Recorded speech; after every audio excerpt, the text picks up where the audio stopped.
Hey guys, this is my first video on YouTube. The world sucks, so let's make some tiny beanies. This is what I'm going to be using today. I've got some cotton blend yarn, DK weight, got my tapestry needle, my scissors, my hook, and a ruler. You are going to need to match your hook to your tension and to your yarn, but we're going to make these made to measure, so you can pretty much use any yarn and hook combination that you want. So we're going to start off by making a magic circle.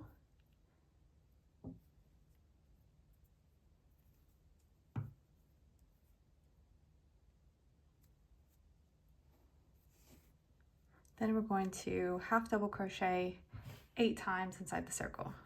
So 1, 2, 3, 4, 5,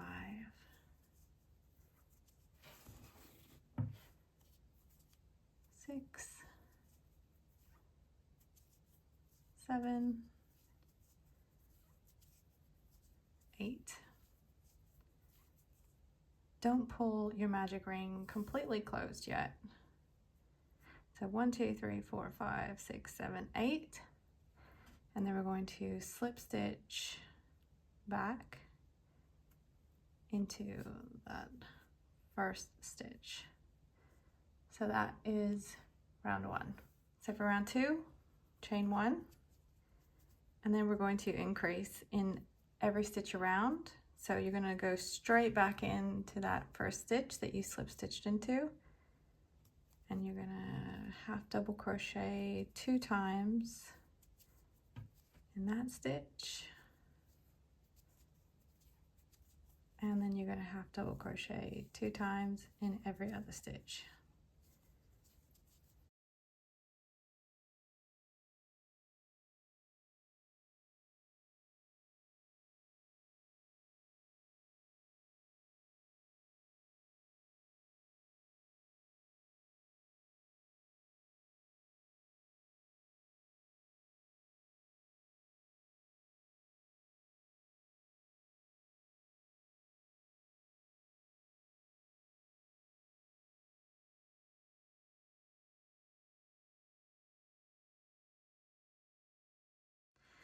Slip stitch into the first stitch again, chain 1.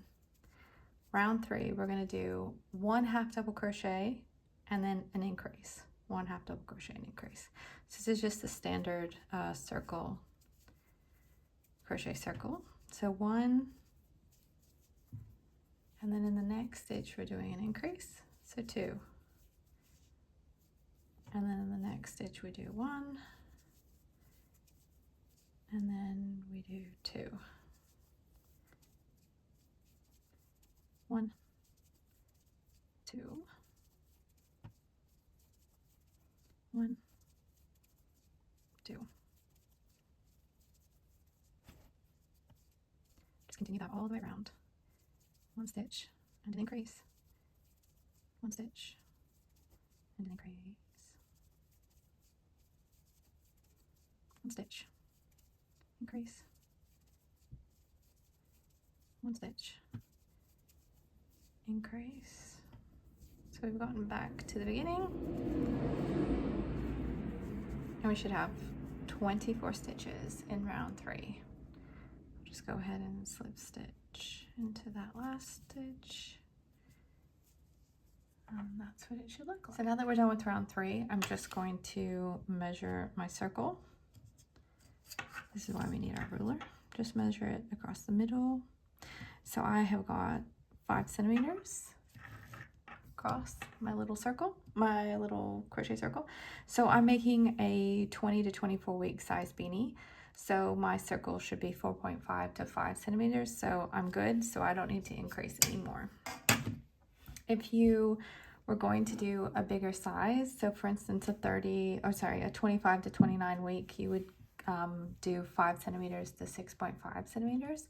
And these sizes are all included in the free pattern that is available on Ravelry.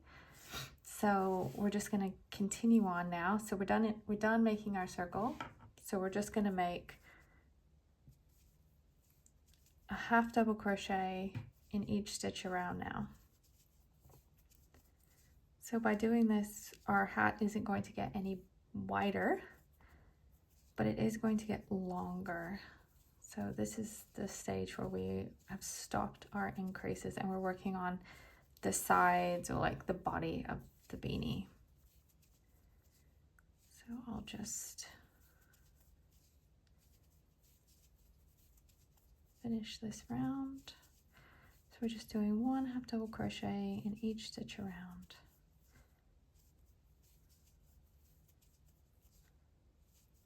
So because we did 3 rounds of increases, we started with 8. Each round from now on is going to have 24 half double crochets. So 8 times 3, 8 stitches, 3 rounds is 24. So that's how you know you've got the right number of increases, because we want to increase 8 each round, or whatever number you start with. But 8 is a good number to start with for half double crochet. There we go. Almost to the end now.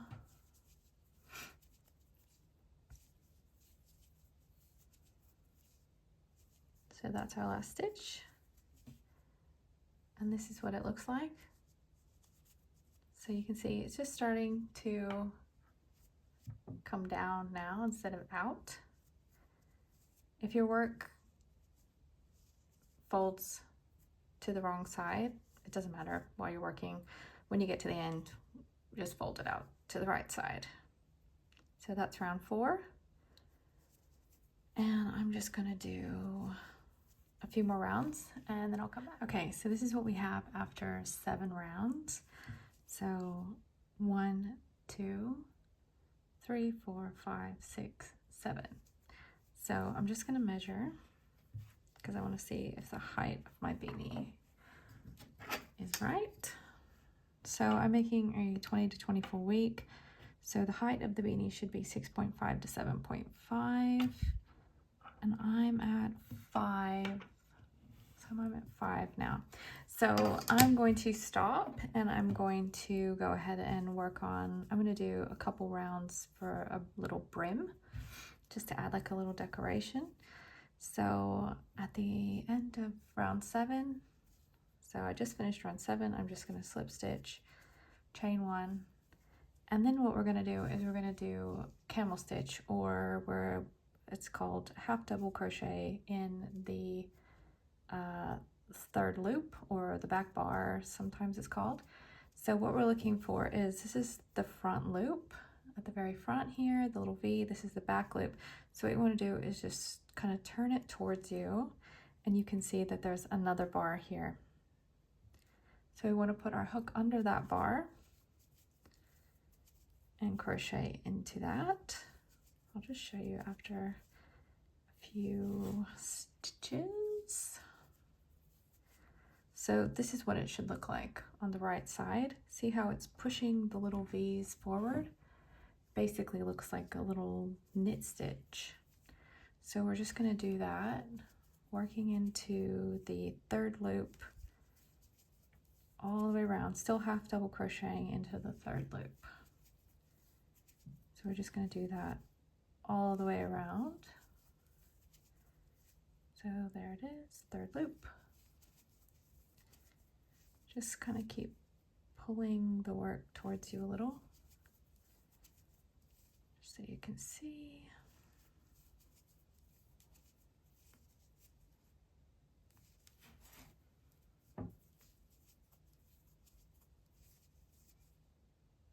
Third loop.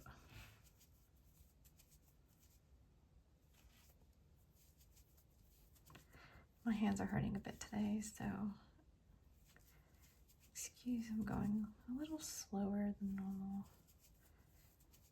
I seem to keep catching the yarn. But that's the joy of having hypermobile fingers. Sometimes they don't do what you want them to do. Okay, so we're coming around to the end of this round, which is round 8. Still working into that 3rd loop. So you can see we have 3 more stitches left in this round. Just make sure that you're never working into the slip stitch or into the chain 1. They don't count as stitches. So there we go. So that shows you what it looks like when it's right side up. You can see the little V's. So that is how we are going after round 8. So we're going to do one more round just on the brim. So slip stitch like normal, chain 1. So I want to add another camel stitch round, but I want it to be shorter than this. So I want it to kind of hide. So I'm going to do single crochets into that 3rd loop. So instead of half double crochets that we did last round, we're going to do single crochet. So this is round 9, single crochet into the 3rd loop. Again, this is going to push the top of the stitches forward because we're single crocheting into kind of the underside of the stitch rather than the top of the stitch. So it's around the back. So it's pushing everything forward, and we're going to get this really cute decorative brim. I use this a lot on beanies. I think it just adds a cool little flare on the brim. I do this, well, I only do this if I'm working top down, but that is how I prefer to make beanies because they're much easier to get the right size. Also, I feel like I'm progressing because I'm increasing on the way down, so I feel like I'm actually kind of getting somewhere on a top-down beanie, whereas a side-to-side beanie, I always kind of feel like nothing's really happening. So this is how I prefer to do it. So there we go. That's it. 9 rounds. And how freaking cute is that? Oh my gosh. It's got that very nice brim on it. Very cute. So we're just going to finish it off now. See that it's looking like a good size. And typically these beanies that I'm making are going to be put in memory boxes, so they're not actually going to be worn. So they're more of like a little decoration. So I didn't slip stitch on the last round, so you can see that. And I'm going to fasten off, so I'm just going to cut and I'm going to pull the yarn through. So that's what we're going. And now I'm going to get my handy dandy tapestry hook. You thought I was going to say notebook, didn't you? Only if you're a certain age though. Okay, so we're going to do an invisible fasten off. So what you want to do is you want to go into, not into the last stitch, but the penultimate, so the one before or the one on the other side. Put your tapestry needle under both loops. So you see, we've got that little loop there. And then what you want to do is on the last stitch, you're going to put it just through the back loop. And what we're doing is we're basically just like sewing a pretend loop there. You can see it's a very neat way to fasten off. So I just kind of pull it. I want it to look the same size. Then I go to the back and we're going to weave in our ends. So this is how I do it. I'm going to weave it into the single crochet round. And I'm just going to go underneath the base of the stitches. I've got 3 there, so I'm gonna do probably 4 or 5. Don't pull too tight or you will mess up your pretend stitch that you just sewed. So that's 3 I've gone under. I'm gonna go under 1 more. There, like that. So we've gone in one direction. And now we're gonna go back in the other direction. So I'm just gonna skip over this little back post of this stitch. And I'm gonna go back under the same 3 or 4 stitches. I'm gonna do 4. So just if you hold your thumb over it, it stops. You can also stop yourself from pulling too tight. You don't want to pull too tight, because if you do, then it's going to warp your stitches. So I've done 4, so I've gone that way 4, and then I've come back this way 4. And then on this last one, what I'm going to do is I'm going to use the tip of my tapestry needle, which is just barely sort of sharp. It's pointed. And I'm going to go through the yarn on the stitches. So not under the stitches, through the yarn. Again, don't pull too tight. And then I am going to cut it right there, to right next to the fabric. Give it a little bit of a pull. And that's what it looks like. So you can see, you can barely see the seam down the back. And the seam is kind of going on a diagonal, which is normal because we did not turn our rounds. So if you don't want your seam to be diagonal and you want it to be straight, then you can straighten it out by turning your rounds. But then the issue is going to be that you're going to have one round right side, one wrong, one right, one wrong, one wrong. So it's going to look different. It's not going to look bad. It's just going to look different, and that's not what I was going for. Plus, I always have trouble finding my last stitch when I'm working in turned rounds, so I have to use stitch markers. And I've been crocheting for over 10 years, so there's no shame in the stitch marker game. So now we're going to do our tail from our magic circle. So we just put it onto the tapestry hook, tapestry needle. We're going to go under the stitches. This is all on the wrong side, obviously. We're going to go under the stitches of round 1. I usually just kind of go around probably about 5 or 6 of them. And then, so we've gone this way. And now we're going to go back the other way. So just skip the post of the next stitch and just go back the other way. This will keep your magic circles from unraveling. I know people, I will also say to do a double magic circle, but I don't like it. I don't like the way they feel. I don't like that they're a bit more bulky. I would rather just sew in my ends. So we've gone this way, we've gone that way, and now we're going to just finish up the last bit, and we're going to go through the yarn. This is important because it kind of catches your yarn and it stops it from unraveling. I have never had an end that I've woven in unravel, but I have had magic knots unravel. So never trust the knot. I never trust the knot. So there we go. Turn it back to the right side. Oh my gosh, how freaking cute. Adorable. And there you have it. There's your teeny tiny beanie. These are the other teeny tiny beanies I have made with just some leftover yarn. It was also this Koosh cotton blend that I had, but I had it in a white and then I had it in a cream. So these are the whites. Actually, I don't think it's called cream. I think it's called natural. No, it's called tint, which is a really stupid name for cream. But yeah, so you can get quite a few of these teeny ones out of just this very small amount of yarn, and I like to donate them to I donate them to a charity called In Memory of You, which I believe that they're based in WA and I'm in Adelaide, so they're interstate.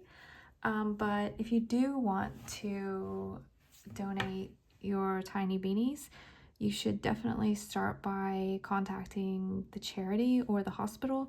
See if they have any special requirements. A lot of them want them in certain colors, or they want them in certain stitches, or they want them in certain cotton. Like some of them want cotton, some of them want acrylic. So yeah, and if you want a pattern with all of the sizes, you can find that on Ravelry, and I will link it below. So I hope you enjoyed the tiny, look how tiny it is. So tiny. The tiny beanie tutorial. Like I said, if you do want the actual pattern, it is on Ravelry and it is free. So jump on over there, make some tiny beanies while the world is just completely going to shit. Bye.